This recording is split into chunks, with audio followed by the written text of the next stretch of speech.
everybody. Welcome to the 2021 International eConference on Religious Trauma. My name is Dr. Darren Slade, and I'm the president of the Global Center for Religious Research, which is hosting this year's academic conference. Now, one of the great things about GCRR is that you're being joined by students, scholars, and specialists from all over the world, right from the comfort and safety of your own home. Now, something significant to note is that the Global Center for Religious Research has established the world's very first and most comprehensive psychiatric research group to study the causes, manifestations, and treatment options for those suffering from religious trauma. And GCRR has actually built a team of approximately 30 psychiatrists, therapists, sociologists, university professors, religion scholars, and PhD candidates from all over the world, all who specialize in the field of trauma research. Now, if you are a specialist and would like to join this international team, just reach out to GCRR through our website and we can give you more information there. But we do have to address one big problem, and that is in order for victims of religious trauma to receive help, we need to arrive at a place in our culture where religious trauma is accepted as a real condition. Unfortunately, the academic study of religious trauma remains in its infancy, especially when compared to other studies in mental health. And sadly, this means that there really are no exhaustive empirical studies to support what we've all experienced in the tens of thousands, which is that religious trauma exists and that it is a chronic problem within many religions. And as it stands, really only anecdotal case studies have been published so far, but nothing substantially empirical to actually prove it exists.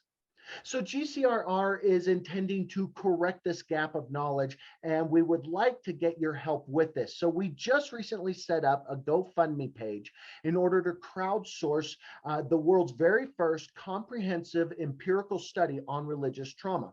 We want to conduct a massive sociological study on those traumatized by religion in the hopes of providing the foundational data necessary to educate and hopefully prevent religious trauma from occurring in the future. And you may be asking, why are we crowdsourcing this on GoFundMe? The sad fact is that all federal funding for mental health research has come to a screeching halt. And so we have to turn to the public for help right now. So rest assured, any and all donations that you give to this would go exclusively just to funding this study, and any amount that you could give would be extremely helpful. All you have to do is go to gofundme.com and then look for the religious trauma sociological study. And at the very least, please share this GoFundMe page across all your social media platforms so we can get the word out about this very important research project.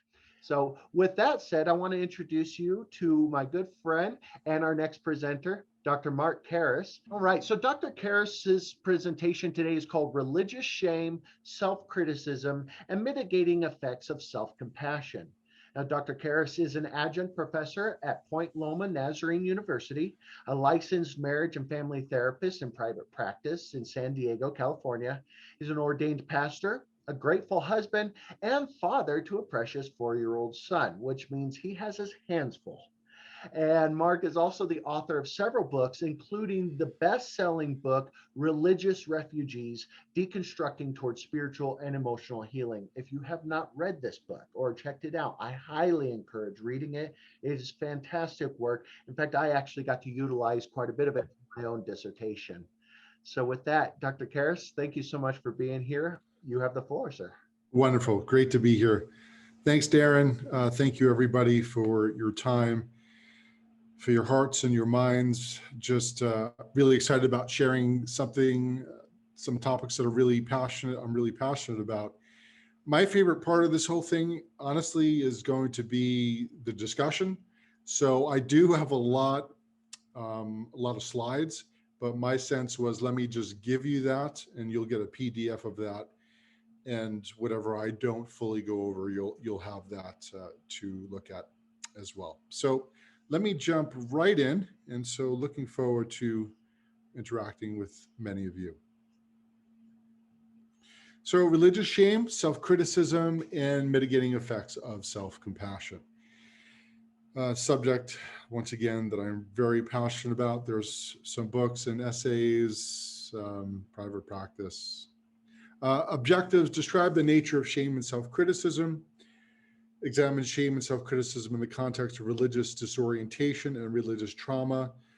I know I'm strange. I make a differentiation between the two. I guess I've done a lot of research, not my own research, but for writing the book, looking at a lot of the research on the de-churched and some informal studies as well, and just seeing sort of wonder if there's a distinction between those who experience religious disorientation, maybe dark night of the soulish experiences, as opposed to religious trauma, which, as we know, it does have some long-lasting adverse effects, both within the body, mind, spirit, and emotions. So, but we'll be exploring the research and practical application of self-compassion.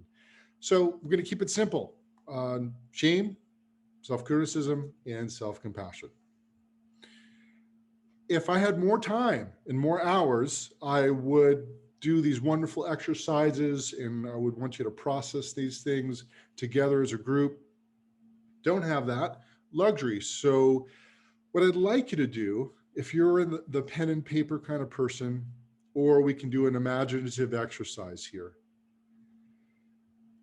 answer the following question. Think about a time when a close friend felt really bad about him or herself and was going through a difficult time. Think about how you responded to your friend in this situation.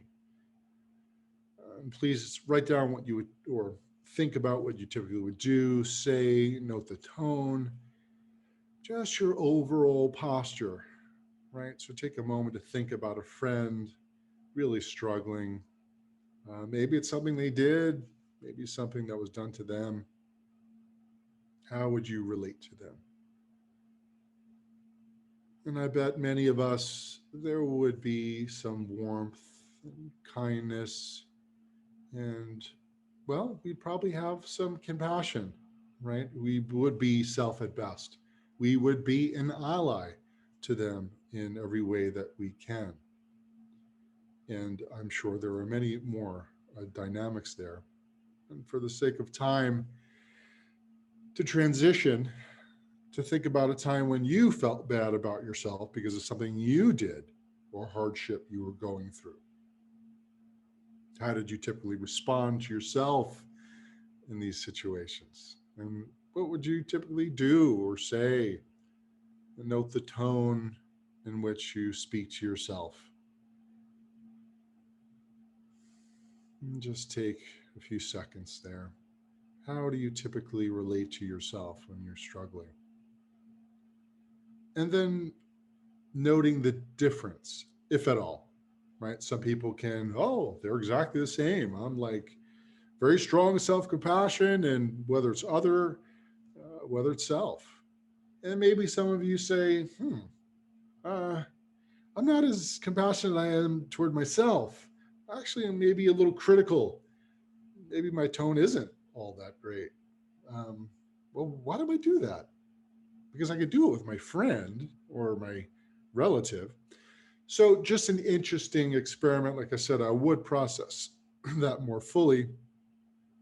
It's an informal self-compassion assessment, right?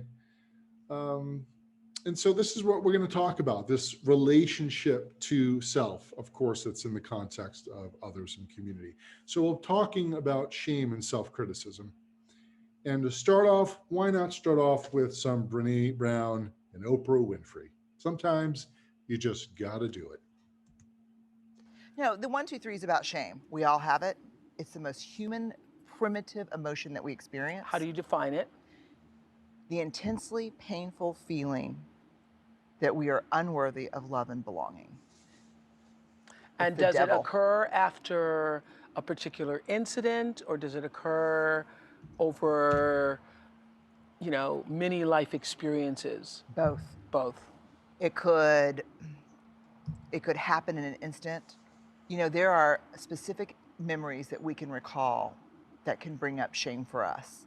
But there are also very insidious, quiet messages that we just marinate in over a lifetime. this is what I've always known about and tried to get across to people, and don't think I was successful at it really, in the 25 years of the Oprah show. The thing about abuse, and particularly sexual abuse, most people think it's about the sex. It's really about the shame that occurs after the sex, and it's keeping it the secret, and we're only as liberated as our secrets. And the secret creates the shame, and you end up feeling like you're a bad person. And it's the shame that damages your life. The actual act itself, people can get over that, but it's the shame that you carry with it. There is no question in my mind No that that's question truth. about that. That's just truth. That's like God truth. Yeah. I think shame is lethal. I think shame is deadly. And I think we are swimming in it deep. Do people recognize it, No. though? I think people don't So recognize people have one or two reactions when I say shame. They Yeah. say, I don't know what you're talking about, but that has nothing to do with me. it. Yep. Or I know exactly what you're talking about, and I'm not talking about that. But here's the bottom line with shame. The less you talk about it, the more you got it. Shame needs three things to grow exponentially in our lives: secrecy, silence, and judgment. Yeah. So you put shame in a petri dish, Yeah. and you douse it with a little secrecy, a little silence, and a little judgment. It grows exponentially. It will creep into every corner and crevice of your life.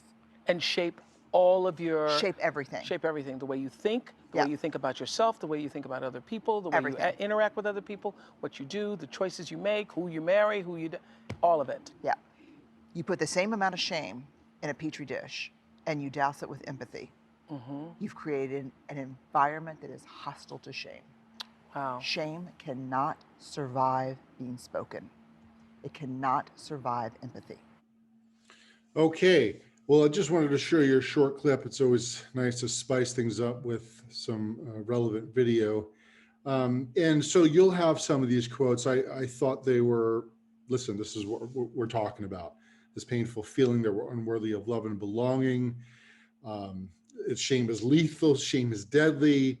The less we talk about it, the more we got it. And of course, shame needs three things to grow exponentially in our lives: secrecy, silence, and judgment. I love this one quote. You put the same amount of shame in a petri dish and you douse it with empathy, you've created an environment that's hostile to shame. Shame can't survive when spoken. It cannot survive empathy. And what's interesting is, of course, in the context, it's empathy from others, right? And what I'll be talking about today is, what if we have some of those same dynamic? What if we are our best ally? What if we are compassionate and empathic to ourselves? How do we do that? What does that look like? What are the components to that? And that's what we'll be talking about. Shame is a vague, undefined heaviness that presses on our spirit, dampens our gratitude for the goodness of life, slackens our free flow of joy. Shame seeps into and discolors all our other feelings, primarily about ourselves, but about almost everyone and everything else in our life. And then it goes on with toxic shame, John Bradshaw. The shame that binds us experience all pervasive sense. I'm flawed, I'm defective as a human being. And we're talking about the core identity. It gives you a sense of worthlessness, a sense of failing and falling short as a human being, a rupture of the self with the self. It is like internal bleeding. One of the reasons why I'm giving you these definitions is because I want us after this to, part of me feels like I want to be a shame whistleblower. I want to get this out to the masses, because these are the subtle things, shame and self-criticism, that are so damaging, so toxic. But I want all of us, and I invite you to, my hope is, my objective is, you'd be able to sniff it out more. You'd be able to see it. That's a shame statement. Oh, I'm feeling shame right now, right? And being able to see it, and, look at that teacher. Wow, they're using shame to actually motivate people. Like, I want us to be able to really get a sense of what shame is, because it's so important. You can't defeat an enemy you don't know much about. In every workshop in shame, it's wise to differentiate it from guilt. The research, there's some subtleties and nuances that are different here, but for our trying to keep it simple here, shame, feeling bad about the self, extremely aversive, a sense of shrinking, exposure, feeling small, motivation to hide, avoid, conceal, deny, lie, externalize, blame. Self becomes paralyzed. And it's also very narcissistic. It's me-centric, right? It constricts our narrow vision, and all really we see is ourselves, and we can't see anyone else in the picture there. I did that horrible thing. Now, guilt, we can call this healthy guilt. I know in the Christian scriptures, we can talk about 2 Corinthians talks about godly sorrow. Listen, the idea is not to be free from any cognitive, somatic, experiential, emotional, experience when we do something that's not in line with our values, right? I mean, we're not, the aim is not to be psychopaths where we have no feelings whatsoever that are a little aversive here. So there's something of healthy guilt but this is more about the behavior. Moderately aversive, like I said, there is a sense of tension. It doesn't feel great, but the motivation is to fix the situation. It's not me-centric. Many times it's other-centric. Wow, my relationship with you has been ruptured. How can I repair that? It's sort of relationship, really healthy guilt. It's relationship oriented. And so I did that horrible thing. It's just nice to have a distinction between the two to once again really get this sense of what shame is. Religious shame, I call this an intense and lasting neurobiological imprint that was formed in a religious context that perpetually affects a person's core identity, worthlessness, unlovability, and of course decreases their overall quality of life. Of course, religion doesn't have the corner market on shame, shame pumping, that is. If you think about our culture, and we can have a conversation of how much religion has affected culture, but you turn on the TV, I mean, we're talking about companies who spend billions of dollars to learn marketing strategies and the nuances and crevices of the human psyche, so we can know how they work. And one of the ways we know how people work is if I can make you feel like crap, your hair, it's just not long enough. It's not shiny enough. You're not white enough. You're not tall enough. You're not fit enough. You're not happy enough. You're not enough. You're not enough. You're not enough. Oh, and then you get, okay, I'm not enough. I need to buy this product. Yeah. So of course, within our culture, but we're talking about religious shame. I'm so passionate about this in part because I struggled with intense shame coming from a oneness Pentecostal background.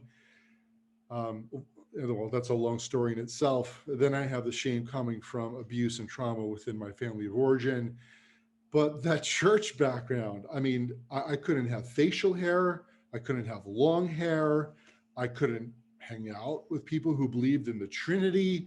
I couldn't go to school. I mean, very authoritarian, controlling.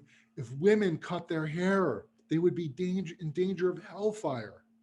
And I'm not making this up. This is like real. Now maybe the UPC church has chilled out a little bit when it comes to cutting women's hair, but that was the way it was back then. So religious shame has to be, for me, in conversation with self-criticism. Years I was affected by this. Years of just shaming myself, feeling flawed and tainted and muck in my veins, no vitality. I mean, just robbing me of any kind of form of abundant living, that's for sure. So we have to talk about shame and self-criticism because typically they're bedfellows. They're good friends. Where you find shame, typically you will find self-criticism. Interestingly, and I know this as far as the research goes, but I did a research study fairly recently for my doctoral program looking at self-criticism and shame and self-compassion with marriage and family therapists. It was a qualitative study. And yep, wherever there was shame, there was self-criticism. But where there's self-criticism, there's not always shame, which it's just an interesting thing to think about. Maybe, self-criticism being on a spectrum of, healthy shame, adaptive shame, moving towards more maladaptive and just vicious self-criticism I'm talking about. So shame and self-criticism are typically in cahoots. Self-criticism, the tendency to engage in self-judgment, which can be directed toward different aspects of the self, including behaviors, emotions, thoughts, and performance. Religious self-criticism is a negative evaluation of the self based on repeated contact with past religious propositions, practices, policies, and persons. So we're talking about religious shame-based self-criticism. Here are some examples. At least we can take a peek as far as the cognitive level, because shame has such a visceral, physiological, neurobiological experience. But these are the self-critical statements one might hear. I've said some of them myself. God hates me. I'm a terrible Christian. I'm a worm, a worthless sinner. I'm too flawed for God to care about me. I'm lost and have no future without my church. God loves others more than me. I wish I wasn't a woman so I can serve on the leadership team. I deserve hell for questioning God.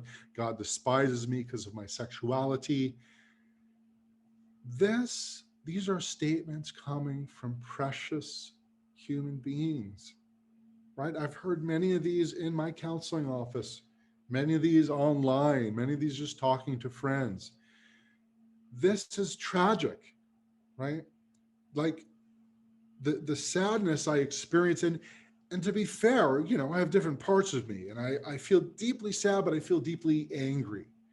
Because anger is an emotion that communicates there's a sense of injustice, that there's an unfairness. And when I think about how religion creates an environment, this petri dish where all of this can be exacerbated, infused with, this is deeply tragic. It's angering. How dare you, right? These are people, and some kids walking around with some of these things because of certain religious practices, policies, persons, and propositions. So this is why I'm so passionate about talking about these things, because we know from the research, self-criticism and shame is behind, in a sense, many of anxiety, depression, addictions, suicidality. Right? You look at the research, and these sneaky fellas, they're there. And they are, in a sense, of fueling and causing some of the deep suffering that we experience as human beings.